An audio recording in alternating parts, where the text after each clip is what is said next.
Welcome to the Dave Palma Show, the podcast that revives, restores, and awakens your innermost capabilities. You have the training and the talent to succeed, but do you have the guts to fail? I love what I do.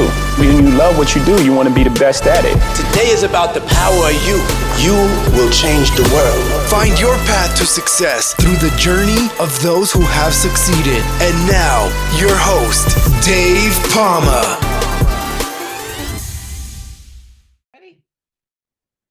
Hi, welcome back to the Dave Palma Show. And with me in this episode, I have a veteran leadership strategist and author of the book Leadership Revolution, Laurie Mazan. Welcome to the Dave Palma Show. Thanks, Dave. Glad to be here. Glad to have you here, Laurie. Always good to have other coaches. I don't coach full on, but obviously I'm out there as a certified coach helping people.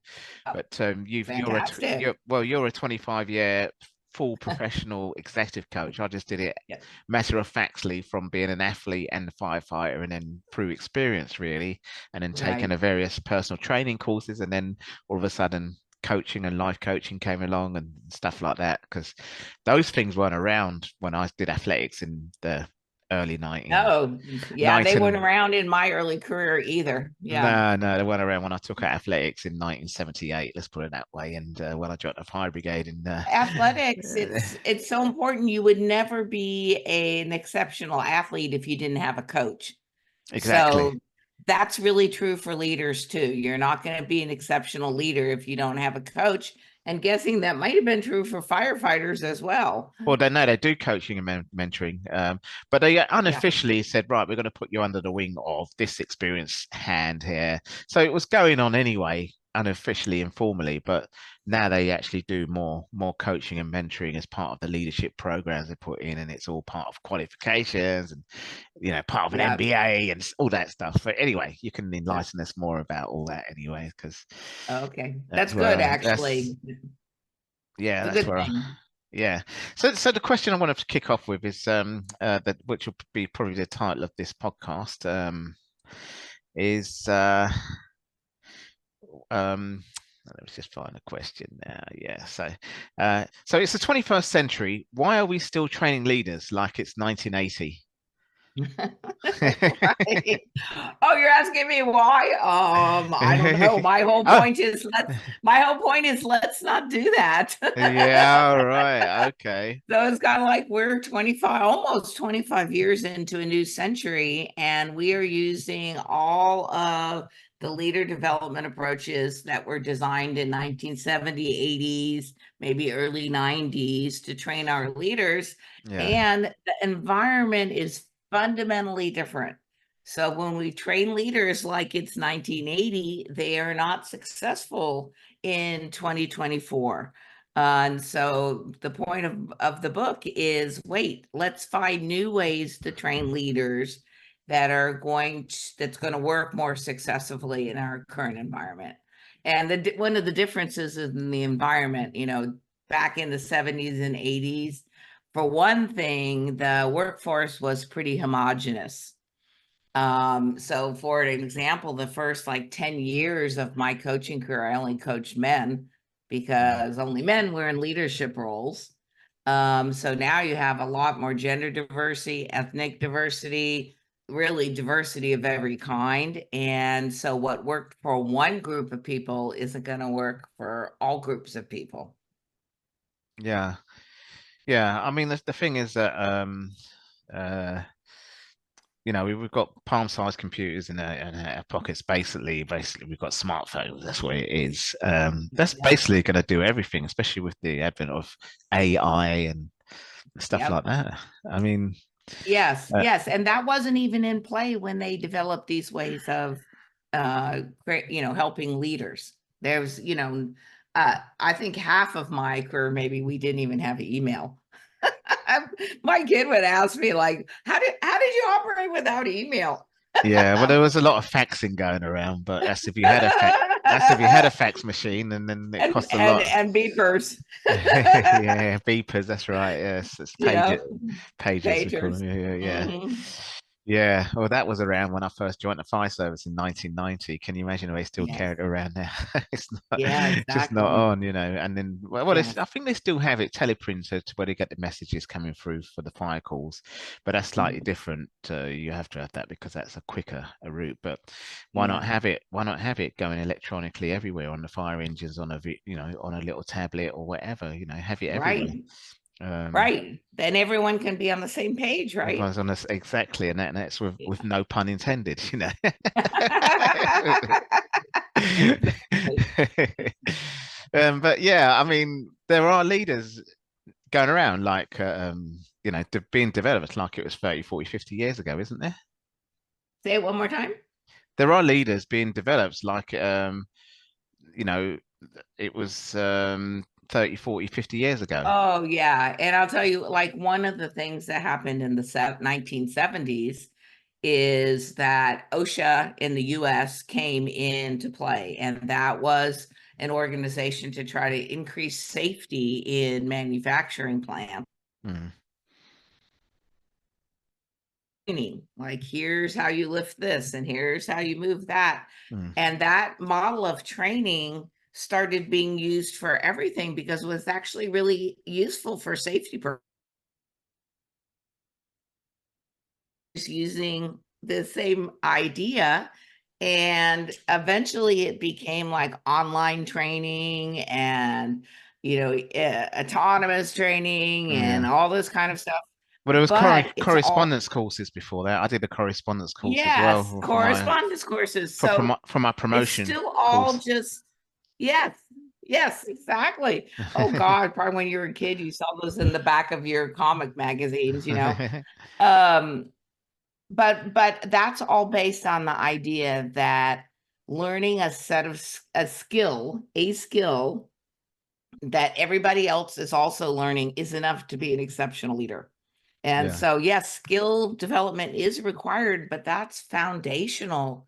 That's the basis. Like, as a firefighter, if you only learned in correspondence courses or online, what would be the quality of your work? You just can't learn everything you need to learn in that kind of environment. So we're still talking about upskilling, reskilling, all the stuff about skills, when the reality is for leadership, it's way beyond skills. You need the interactive development that's going to help you enhance your judgment, that's going to help you develop an internal compass around your decision making, that's going to help you self-manage, that's going to help you recognize patterns, that's going to help you create that kind of internal strength that lets you stay upright in the face of pressure. Like, none of that can be developed by an online course. No, that's right. Yeah. I mean, the courses are developed for management and leadership, more management online rather than by paper or obviously we have training courses and things like that. But of course, in a practical job, it's face to face, showing, Right. actually showing and demonstrating, like you say, in the Sure, but health and safety field. leadership is the same. It needs to be face to face. Yeah, yeah, yeah, Like, when the environment's predictable, then online training works, right? yeah, If I'm looking up a video about how to light a fire in my fireplace and then yeah, put it out, I might be able to do that in a video. But yeah. if my house is burning down, a video is really not going to give me enough information on how to do that and survive. No, no. Well, they've got these computer simulators and things like that. But in any case, yeah, you have to do it practically with the firefighters there and the real machines Yeah. there, and actually simulate it. That's how the training Well, a goes. And simulator is not bad, actually, yeah, right? You can use that same kind of thing for leadership, which is you simulate different situations yeah, and, yeah, and then evaluate your response to that. So technology really is a big help for development that's beyond skills. yeah. But the thing is, the higher you go up, so right up to fire chief, once you do go on the leadership ladder, you're actually managing people. So people skills, and you're not even seeing a lot of the people all the time because the ones on the station, the manager on the station will see them more every day, you know. But of Yeah. course, the fire chief needs to still have that leadership to keep the whole, you know, say New York Fire Department or LA FD, not PD, Right. That's are right. running, and if something goes wrong, they get the, you know, the first, well, what's going on, chief? You know, that kind of thing. Yes. Yeah, So and we're talking life or death in that situation, right? yeah, Yeah. yeah, yeah, So yeah. So it's kind of like, would you want your brain surgeon operating on you if they had only watched a YouTube video? yeah. Well, I don't funny you think say so. that though. Funny you say that. They've got AI actually doing a good job with robotic surgery, for example, and I Oh, think they're yes. using it for brain surgery. I think they're No, using but it. robotics is really good in it, and it requires a lot more than watching a video to do Yeah, it. it does. And they still got to Yes. be there. They still got to be there monitoring it anyway. So, Yes. Yeah. I Yeah. mean, Yeah. what if it was a Uh, computer software glitch or something happened? You know, you got to, yes. oh, you got to step in there, haven't you? With a brain surgeon. Well, Uh, and also like I had some robotic surgery, and oh, okay. the human surgeon is actually moving around the robot to do the work. The Yeah, thing that's amazing though is it's so precise and detailed. Like yeah. it's more precise than the human eye. So That's it it. is, Yeah. yeah, yeah. Yeah, no, I mean, getting back to leadership though, that's probably the way it should go. So I suppose simulators is probably going to be that way with AI and stuff like that as well, with all the modern technology. But Yeah, that, simulation helps, but I also am really an advocate, like we started with, of coaching and mentoring. Because I think when you're dealing with human beings, you need other human beings to help you understand how that works. yeah. Yeah. So I mean, obviously, you develop tailor-made leadership development programs for modern workplaces, and you have a 5 leadership development practice. Uh, Mhm. could you tell me more about that? Well, just like we were when being a executive coach for a long time, one of the things I noticed is that most of the coaching is utilized by people in the top of an organization. So people in the C-suite, maybe a senior vice president or something, and it's very expensive. Mhm. And we know it's really an exceptional form of leader development.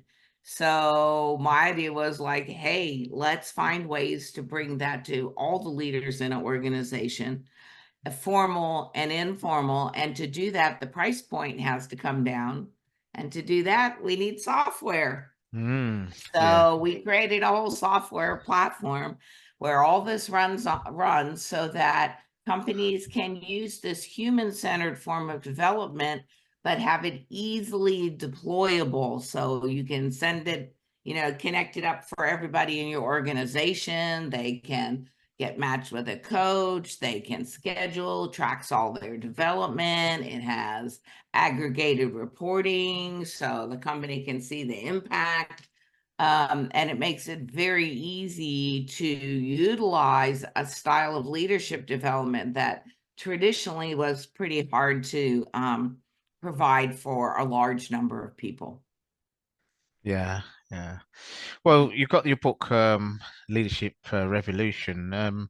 First of all, why is leadership revolution needed? Yeah, it was kind of funny because we're still doing what we used to do and we haven't made a change, and the environment's so different. One thing was interesting is, in the 70s and 80s, it actually was a leadership revolution. Mm, That was when all the big leadership thinkers came out. That's when training started. That's when we started having all these, models for personality styles. That's when 360 assessments came out. It all happened in the 70s, 80s, early 90s. Yeah. So there was a leadership revolution then, Right. but it's been 50 years. So we need another leadership revolution where we, level up to the current environment, the current technology, the current approach to leadership. And one of the things I can identify from back then, there's so many models and structures about what is good leadership from that time frame. Yeah. And they all are like, if you have these 3 traits or these 5 traits, you'll be a good leader.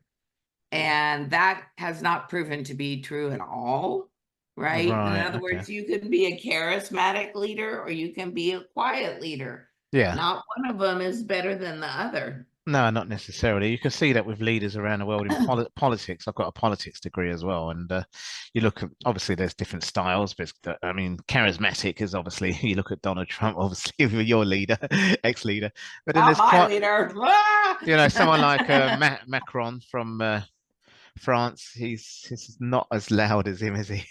So, Right, well, not that I right. know of, So it's like that, really. So some people just go for the policies, and the quiet man gets in, or quiet person, I should say. I shouldn't say man. Yeah. And so yeah, I mean, leadership does come in all shapes and sizes, doesn't it?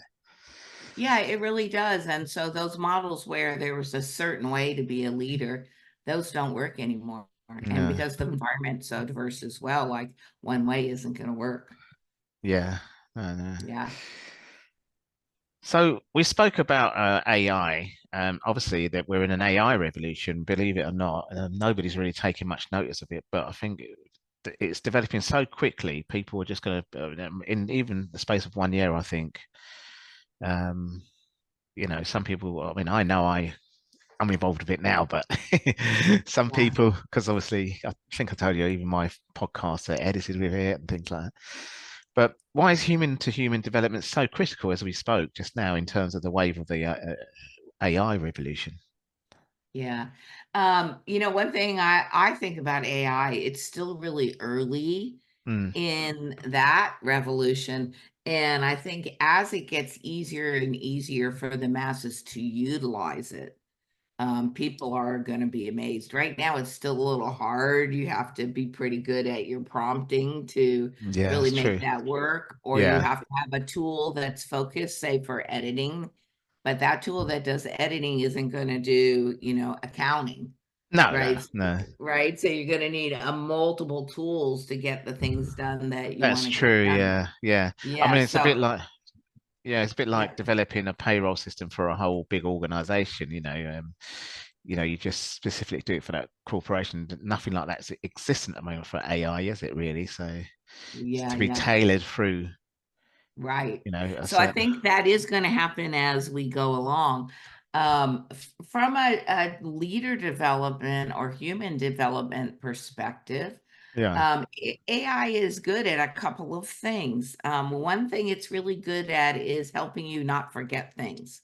yeah, So what happens like in a coaching situation, let's say I'm working with you and we have a conversation and you have brilliant insights and you're going to do something totally different, and then you go back to work and a thousand other things hit you, and 2 days later you're like, what was that conversation about again?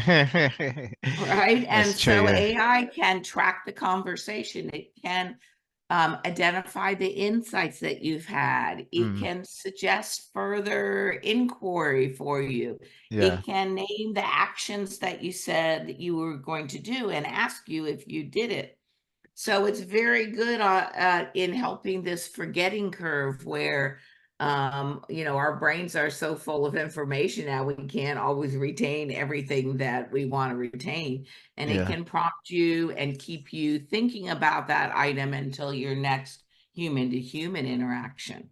yeah, yeah. But I mean, it is rapidly changing and growing very quickly because it's machine learning, isn't it? And so it's teaching itself essentially, isn't it?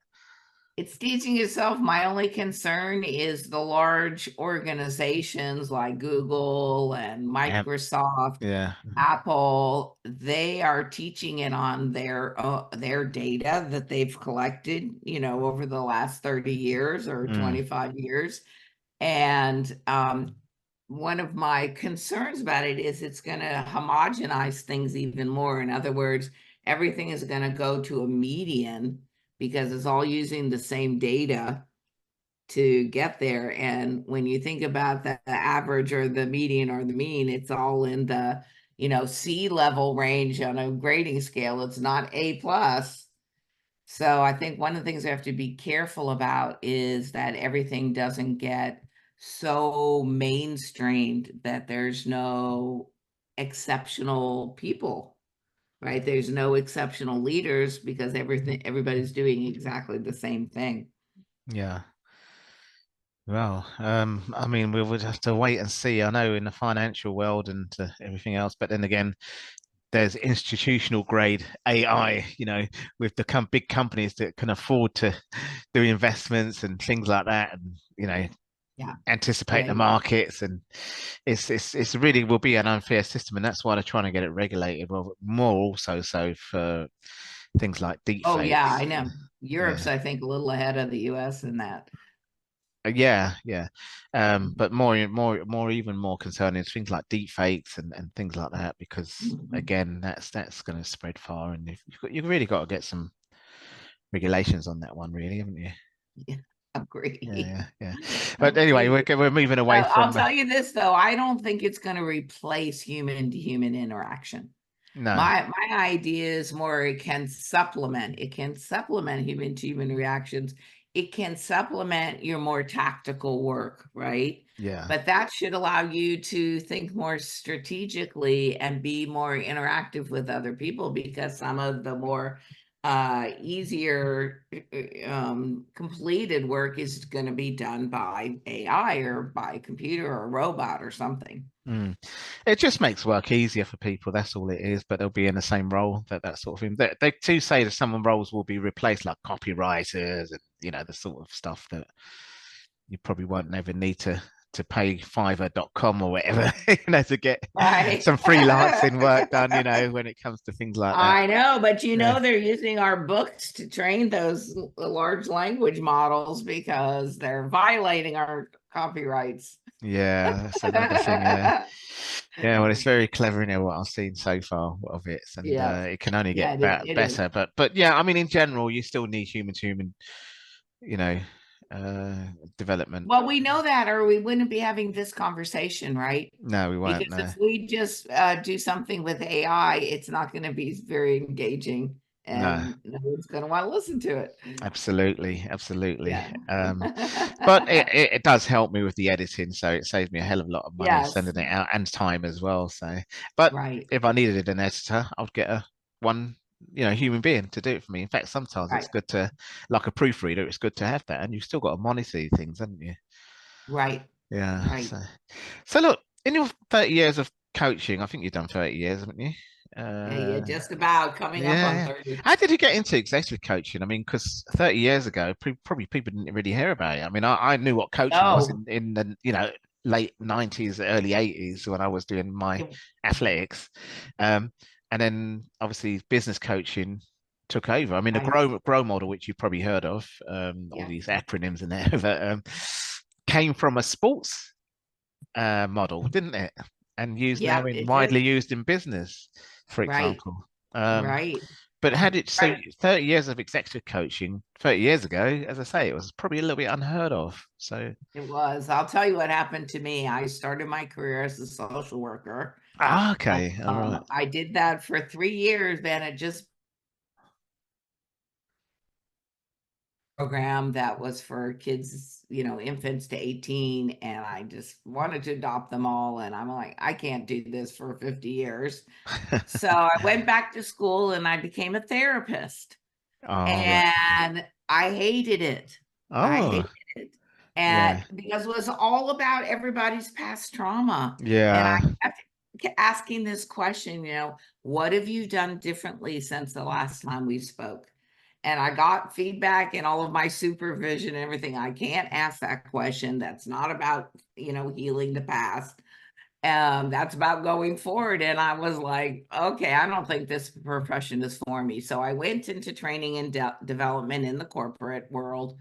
And about 10 years later, suddenly I heard of this thing called coaching, and they were asking that question. Yeah. And coaching, like from the present to the future. And I'm like, oh, that's what I wanted to do my whole life. So I went and got certified.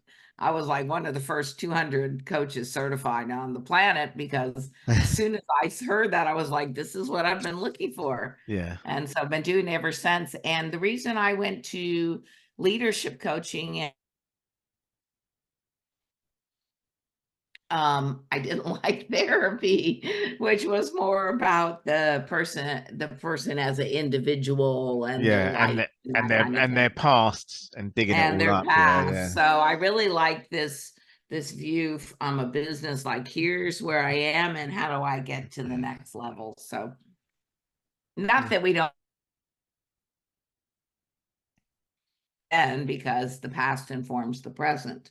Yes. But we may not go back there and heal that all up. We're just going to name the influences. Thinking about that so they can be more effective. Yeah. Okay. Well, just to round things off, obviously leadership, I've been around leadership in my whole 25 years as a firefighter. And leadership isn't just only being a manager and being at the top. Leadership could be in the home, it could be in the community. Obviously, you're an executive coach, so of course it will be in a business or corporate type environment that you deal with. But what is the secret to exceptional leadership? I kind of spilled the beans a little earlier. I actually think the secret is having an internal compass. Right. Because the thing about being a leader, and it can be any kind of leader, doesn't, like you say, it doesn't have to be an organization. You can be a leader in your family. Yeah. Right. You can be a leader in your community. Is that people want things from you. If you're in a leadership role, formal or informal, it doesn't matter. People around you want things from you. If it's the family, your spouse wants something, your kids want something, the in-laws or the parents want something, the teacher wants something, everybody wants something from you.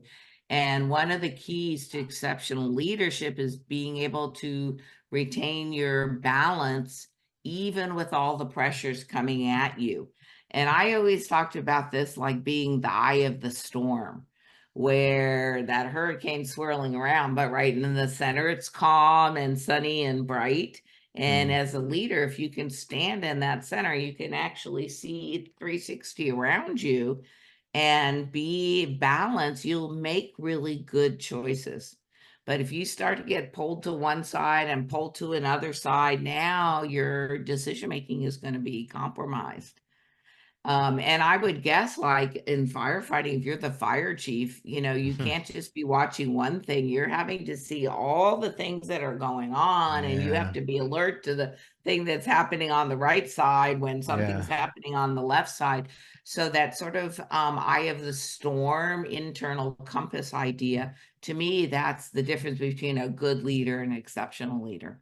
Oh, excellent. That's a great way to sum up the rest of today's episode with you.